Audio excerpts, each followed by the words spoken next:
మొన్న కూడా చూసాం, చంద్రబాబు నాయుడు గారు భయపడిచ్చే ప్రయత్నాలు ఎక్కువ చేస్తాడు. మొన్న రామగిరిలో మనం అంతా చూసాం ఏం జరిగిందో. రామగిరి మండలంలో 10 ఎంపీటీసీలు ఉంటే 9 వైఎస్ఆర్సీపీ 9 గెలిచింది. కేవలం తెలుగుదేశం పార్టీ 1 మాత్రమే గెలిచిన పరిస్థితుల మధ్య రామగిరిలో ఉప ఎన్నిక జరిగింది. మరి 9 గెలిచిన వైఎస్ఆర్సీపీ గెలుస్తుందా? కేవలం 1 గెలిచిన తెలుగుదేశం పార్టీ గెలుస్తుందా?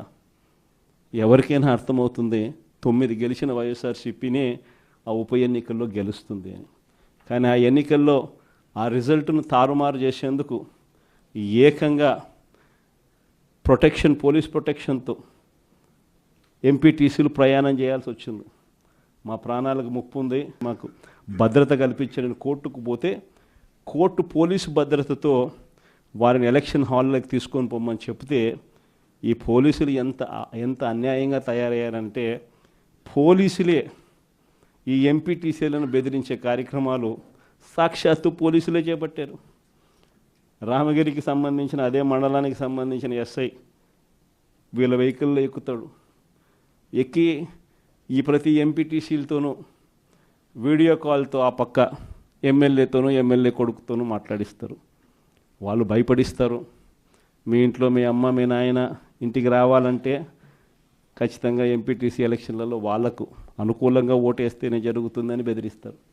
అయినా కూడా మన ఎంపీటీసీలు ఎక్కడా కూడా తలగ్గకపోయేసరికి ఎలక్షన్ టైం దాటిపోయేదాకా వాళ్ళని తిప్పుతూ ఎంపీడీఓ కార్యాలయానికి తీసుకొని పోకుండా కోరం లేదని ఎన్నిక వాయిదా.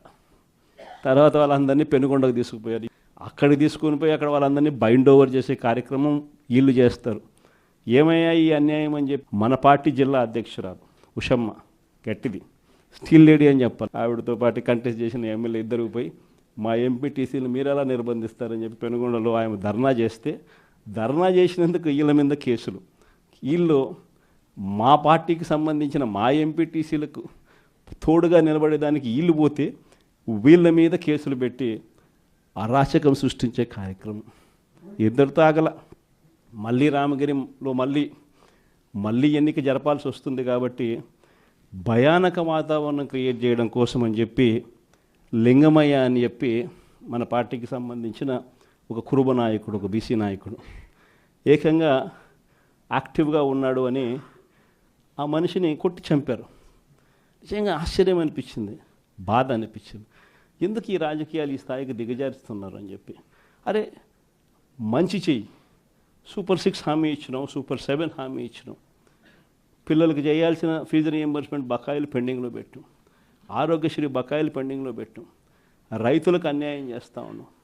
ఇవన్నీ సరిదిద్దుకొని మంచి చెయ్యి, ప్రజల మనసుల్లో స్థానం సంపాదించుకుంటే ఆటోమేటిక్లీ ప్రజలు ఓట్లు వేస్తారు. కానీ ఈ మాదిరిగా దిగజారిపోయి మనుషులను చంపే స్థాయిలో రాజకీయాలు చేయడం మొదలు పెడితే, దానికి పోలీసులను ఉపయోగించుకునే కార్యక్రమం చేస్తే వ్యవస్థలు ఎంత దిగజారిపోతాయి అని చెప్పడానికి పూర్వపు రోజుల్లో మనం అంతా బీహార్ గురించి మాట్లాడేవాళ్ళం. బీహార్లో ఎలా ఉండేటివి, బీహార్లో అలా ఉండేటివి అని. ఈరోజు బీహార్ గురించి మాట్లాడాల్సిన పనుల ఆంధ్ర రాష్ట్రం ఎలా ఉంది అని చెప్పి చూస్తే బీహార్ను మించిపోయిన పరిస్థితిలో ఆంధ్ర రాష్ట్రం కనిపిస్తూ ఉంది. ఈరోజు ఆంధ్ర రాష్ట్ర పరిస్థితి. ఇలాంటి పరిస్థితుల మధ్య మనం యుద్ధం చేస్తూ ఉన్నాం. మీ అందరికీ నేను ఒకటే చెప్తా ఉన్నా, కష్టాలు శాశ్వతం కాదు. ఒక చీకటి వచ్చిన తర్వాత ఖచ్చితంగా వెలుతురు వస్తుంది. ఇది ప్రతి ఒక్కరం గుర్తుపెట్టుకోండి. చూస్తూ కన్ను మూసుకుంటే 3 ఏళ్ళు కూడా అయిపోతుంది. ఈ 3 ఏళ్ళు మాత్రం గట్టిగా తోడుగా నిలబడండి, నాకు తోడుగా నిలబడండి, ప్రజలకు తోడుగా నిలబడండి. ఆ తర్వాత మళ్ళీ వైఎస్ఆర్ కాంగ్రెస్ పార్టీ మళ్ళీ అధికారంలోకి ఖచ్చితంగా వస్తుంది. ఈసారి జగన్ 2 పాలన ఖచ్చితంగా జరుగుతుందని మాత్రం చెప్తాను.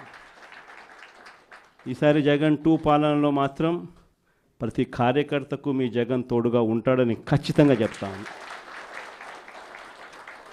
కాబట్టి ఖచ్చితంగా ఈ 3 ఏళ్ళు ప్రజల తరపున నిలబడదాం, ప్రజల కోసం పోరాడదాం. విలువలు విశ్వసనీయతతో కూడిన రాజకీయాలకు YSR Congress party care of అడ్రస్గా ఎప్పటికీ నిలుస్తుందన్న సంకేతం ఖచ్చితంగా ఇద్దామని చెప్పి మీ అందరి